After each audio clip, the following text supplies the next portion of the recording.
You can call it a sport, you can call it a game, you can call it a hobby. I don't care. I love watching Texas Hold'em poker. It is so much fun.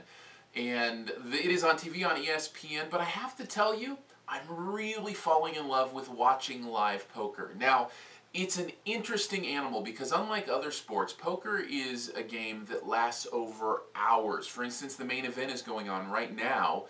They're in quote-unquote day 2 when it's really the 5th day they've been playing because there are so many people playing that they have to kind of do it in heats, and then people who advance kind of combine together. They won't everybody be together in the tournament, I think, until Thursday is when that starts. And ESPN for the first time this year is doing live streaming coverage at ESPN3 for the actual event. Now, I'm not sure if the World Series, I should look this up, I'm not sure if they're going to have live hole cards as well. They've done that with a couple tournaments this year, so it would not surprise me if they ran it like on an hour delay with actual hole cards, which would just be mind-blowing.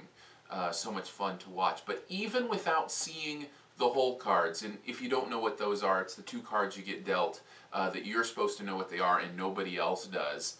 Even without seeing those, it is an interesting game to watch. Now, I may be a little bit of a strange bird enjoying watching it live because it can be boring. And when I say boring, I just mean long and drawn out. There's a lot of nothing that happens, but there are these beautiful, poignant moments that happen even inside the nothingness of going around the table and making minimum bets and taking down the blinds and all of these things. There's this art that happens with the best players that is really intricate and fun to watch. It almost turns me into a soccer fan. And I have been enjoying soccer a little bit more lately, in that I hear soccer fans talk about, well, there's not much scoring, but you have to watch the play on the field and how it develops and what's going on. And I think, I don't really want to watch that stuff. And I know most people with poker don't really want to watch all that little stuff, but for me, it's fun to watch. And so I'll be checking out the live coverage of the World Series of Poker, and actually rooting on my favorite poker player, Daniel Negreanu, who...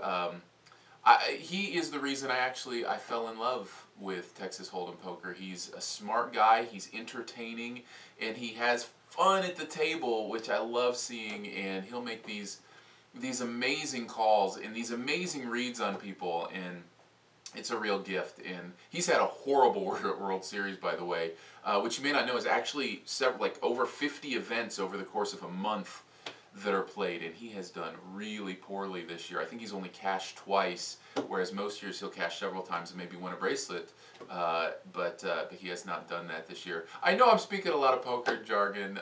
If you don't care about poker, you've probably tuned out already, but if the game interests you, I would encourage you to go a little bit deeper, because there is really an intricate world here that I think is worth exploring, and one that I get a lot of enjoyment just from keeping up with, and I think you might too.